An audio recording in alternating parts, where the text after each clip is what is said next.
High smart people, আশা করি আপনারা সবাই ভালো আছেন। আমি আবার আপনাদের সামনে উপস্থিত হলাম আহস এআরপি নিয়ে। আজকে আমি আপনাদের সাথে কথা বলবো আহস এআরপি এর অ্যাকাউন্ট মডিউল নিয়ে। তাহলে আর দেরি কেন, চলুন শুরু করা যাক।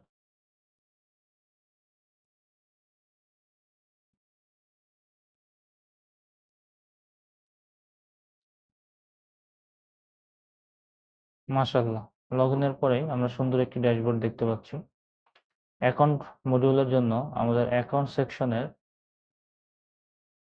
যেতে হবে। এখানে রয়েছে অ্যাড নিউ এবং লিস্ট। নতুন অ্যাকাউন্ট ক্রিয়েট করার জন্য আমরা অ্যাড নিউ সেকশনে যাব। এখানে রয়েছে অ্যাকাউন্ট নেম।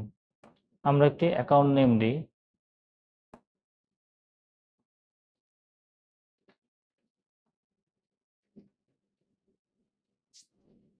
আমাদের অ্যাকাউন্টের নাম হলো আল হুদা সলিউশন।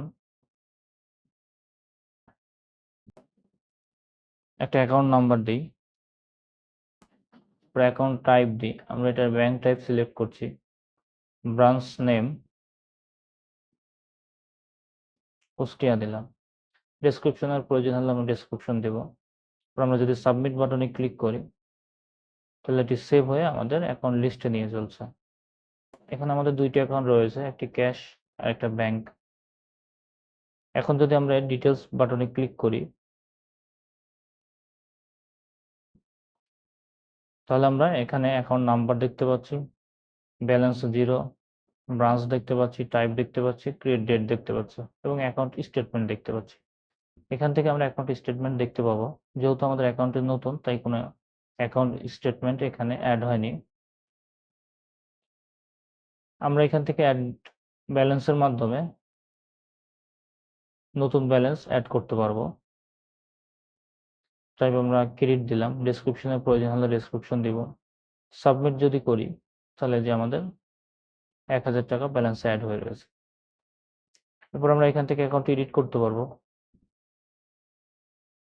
আমাদের ইচ্ছে মতো। আমরা অ্যাকাউন্ট নাম্বারটি আরেকটি নাম্বার দিচ্ছি, দিয়ে যদি সাবমিট বাটনে ক্লিক করি তাহলে এটি সাবমিট হবে। অ্যাকাউন্ট লিস্ট থেকে আমরা সার্চের মাধ্যমে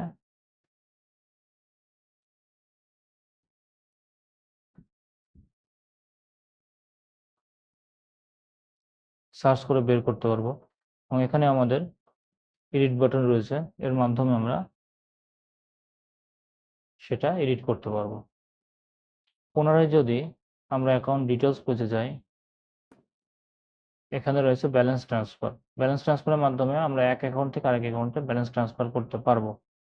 যেমন আমরা যদি ব্যালেন্স ট্রান্সফারের থেকে আমরা সিলেক্ট অ্যাকাউন্ট ক্লিক করি তাহলে এটা আমরা কোন অ্যাকাউন্টে ব্যালেন্স ট্রান্সফার করবো সেটা দেখাবে। আমরা আল হুদা সলিউশন থেকে ক্যাশে ব্যালেন্স ট্রান্সফার করতে চাচ্ছি। এরপর আমরা অ্যামাউন্টটা দিচ্ছি 500 টাকা, ডেসক্রিপশনের প্রয়োজন হলে দিব। সাবমিট বাটনে ক্লিক করি তাহলে আমাদের 500 টাকা, 1000 টাকা ব্যালেন্স ছিল, 500 টাকা হয়ে গিয়েছে। আজ আমরা একটি অ্যাকাউন্ট স্টেটমেন্ট এখান থেকে দেখতে পাচ্ছি। টোটাল আমাদের দুইটি অ্যাকাউন্ট স্টেটমেন্ট রয়েছে। ক্যান্সেল বাটনের মাধ্যমে আমরা অ্যাকাউন্ট লিস্টে যেতে পারবো এবং এখানে ডিলিট বাটন রয়েছে, ডিলিটের মাধ্যমে আমরা অ্যাকাউন্টটা ডিলিট করতে পারবো। ক্যান্সেলের মাধ্যমে যদি আমরা ডিলিট না করতে চাই তাহলে এখান থেকে বের হয়ে যাব এবং ডিলিটের মাধ্যমে আমরা অ্যাকাউন্টটি ডিলিট করে ফেলতে পারবো। এখন যদি আমরা একটি রিয়েল অ্যাকাউন্টে যাই, যেমন ক্যাশ, এটা আমাদের একটি রিয়েল অ্যাকাউন্ট, ডিটেলসে যাই তাহলে আমরা এখানে টোটাল অ্যাকাউন্টের স্টেটমেন্ট এখান থেকে আমরা সুন্দরভাবে দেখতে পাচ্ছি। Debit, credit, account type, balance, transfer, bank name, date created এবং ডেসক্রিপশন।